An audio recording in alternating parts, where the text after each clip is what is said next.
Good morning, students. Class 8, Chapter 19.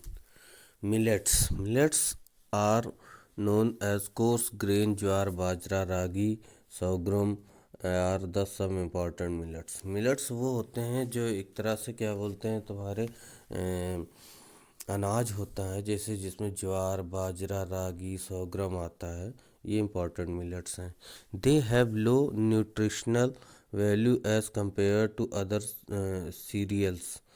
और इनमें दूसरे सीरियल्स की अपेक्षा थोड़ा कम न्यूट्रिशंस होता है। These crops are grown in area of high temperature.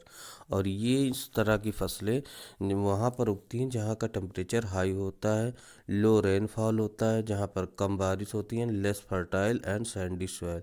और वहाँ की ज़मीन कम उपजाऊ होती है और बलुई मिट्टी होती है वहाँ पे। The semi-arid part of the tropical and subtropical region are the best suit for millet cultivation। और जो सब ट्रॉपिकल रीजन और ट्रॉपिकल रीजन के जो सेमी एरिड पार्ट्स होते हैं, जो मतलब सूखे एरियाज होते हैं, वो जगह इन मिलेट्स के खेती के लिए वो अधिक उपयोगी होते हैं। The main millets producing countries R India, China, USA, Brazil, Nigeria and Egypt. तो और इन मिलेट्स के उत्पादन के मुख्य देश हैं India, China, USA, Brazil, Nigeria, Niger and Egypt. इसके बाद नेक्स्ट आ जाता है sugar cane. Sugar cane belongs to the grass family. It is grown to obtain sweet juice which is later converted into sugar. Sugar cane जो है ये घास की फैमिली से बिलोंग करता है और इसके अंदर मीठा रस पाया जाता है, जिसको कि हम लोग बाद में शक्कर में कन्वर्ट कर देते हैं। Sugar cane probably originate in eastern Asia and was taken to Middle East and Southern Europe by the Arab traders. और शुगर कैन जो है वो मुख्य रूप से ईस्टर्न एशिया में पाया जाता था और वो फिर धीरे धीरे मिडिल ईस्ट और फिर साउथ यूरोप और फिर अरब ट्रेडर्स के द्वारा ये मिडिल ईस्ट में लाया गया। Geographical requirement: hot and humid climate, level land, well drain fertile soil और no accumulation of water in the field. जो शुगर कैन है इसको उगाने के लिए जो जियोग्राफिकल रिक्वायरमेंट चाहिए होती है वो हॉट एंड ह्यूमिड क्लाइमेट होना चाहिए, मतलब गर्म और उमस भरा मौसम होना चाहिए। लेवल लैंड होना चाहिए, वहाँ पर मतलब जो ज़मीन है वो एक लेवल में होनी चाहिए। वेल ड्रेन्ड और अच्छे से मतलब वो होनी चाहिए, ड्रेन्ड होनी, सूखी होनी चाहिए और वहाँ की ज़मीन उपजाऊ होनी चाहिए। और यहाँ पर पानी की उतनी ज़रूरत नहीं होती है। The main sugar cane producing countries are Brazil, Cuba, India, Mexico, Australia, Pakistan, Philippines, Indonesia, Hawaii island, Fiji, South Africa and southern USA. और शुगर केन प्रोड्यूस करने वाले जो मेन कंट्रीज़ हैं वो है Brazil, Cuba, India, Mexico, Australia, Pakistan, Philippines, Indonesia, Hawaii island, Fiji, South Africa and southern Asia. Now a day sugar cane is grown almost everywhere in the tropics and sub tropics. अब आज क्या है, आज के समय में शुगर केन सभी जगह पर उगाया जाता है, चाहे वो ट्रॉपिक्स एरिया हो चाहे सब ट्रॉपिक्स एरिया हो। However, there is hardly any sugarcane production in the temperate land। जैसा कि शुगर केन उगाने के लिए हमें टेम्परेट लैंड्स में थोड़ी सी दिक्कत आती है, क्योंकि वहाँ जो टेम्परेट लैंड होते हैं वहाँ पर हॉट और ह्यूमिड क्लाइमेट नहीं मिल पाता है। Cotton.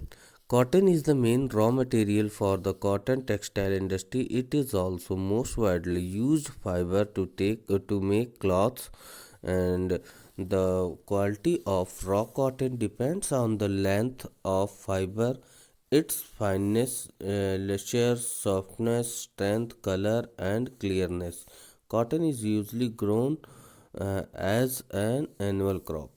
कॉटन जो होता है वो कॉटन टेक्सटाइल इंडस्ट्री जहाँ पर कि कॉटन के कपड़े बनते हैं उन इंडस्ट्रियों का रॉ मटेरियल होता है। It is also the most widely used fibre to make cloth, और इसका मुख्य रूप से जो इस्तेमाल होता है धागे बनाने में होता है, जिससे कि कपड़े बनते हैं। The quality of raw cotton depends on the length of the fibre, और कॉटन की क्वालिटी इस पर डिपेंड करती है कि उसका फाइबर कितना लंबा है, उसका फाइबर कितना साफ है, मुलायम है, मजबूती और कलर और क्लीननेस से उसके रॉ कॉटन की क्वालिटी उस पर डिपेंड करती है। Cotton is usually grown as an annual crop, और कॉटन जो होता है वो एक साल में एक ही बार उगता है। Geographical requirement, high temperature about 27 degree centigrade during the growing period, rainfall of the about 60 centimeter to 100 centimeter in frequent shower, fertile well drained soil capable of retaining moisture like the black cotton soil of the Deccan Plateau of India। और cotton के लिए हमें high temperature वाली जगह चाहिए होती है, जैसे कि वहाँ पर 27 डिग्री मिनिमम टेम्परेचर मतलब होना चाहिए। रेनफॉल वहाँ पर 60 to 100 सेंटीमीटर होनी चाहिए, और रेनफॉल वहाँ पर 60 से 100 सेंटीमीटर होनी चाहिए। एंड फ्रेक्वेंट शावर मतलब जैसे शावर की बूंदें निकलती हैं वैसी रिमझिम बारिश होनी चाहिए। The fertile drain soil capable retaining moisture, और फर्टाइल वहाँ की ज़मीन उपजाऊ होनी चाहिए, और उस मिट्टी सूखी होनी चाहिए बट उसके अंदर कैपेबिलिटी हो कि मॉइस्चर को वो सोख सके, लाइक ब्लैक कॉटन सॉइल। और काली मिट्टी जो ब्लैक कॉटन सॉइल होती है डेक्कन प्लेटू की, वो मिट्टी कॉटन उगाने के लिए बहुत अच्छी होती है। Dry clear and sunny weather during the time wrapping of the cotton bolls, और जो कॉटन बॉल्स हैं इनको पकने के लिए मौसम सूखा साफ और मतलब खुला मौसम होना चाहिए जिसमें कि सूरज निकला हो। तो इससे क्या होता है, जो कॉटन बॉल्स होती हैं वो पक जाती हैं और उनकी रुई बाहर निकल आती है। The main cotton producing countries are USA, China, India, Brazil, Pakistan, Egypt, Sudan, Mexico and Uzbekistan. और कॉटन प्रोड्यूस करने के जो मेन कंट्री हैं जैसे कि यूएसए है, China, India, Brazil, Pakistan, Egypt, Sudan, Mexico and Uzbekistan. Cotton is usually grown on small forms, cotton जो होता है वो छोटे छोटे खेतों में उगाया जाता है, स्मॉल फॉर्म्स। दस the machine have limited use, और जैसा कि इसमें मशीन का इस्तेमाल लिमिटेड ही किया जाता है। But in USA it is grown on large state and machine और वाइडली यूज, लेकिन यूएसए अमेरिका में ये बड़े बड़े फॉर्म्स में उगाए जाते हैं और इसमें मशीन का भी बहुत प्रयोग किया जाता है।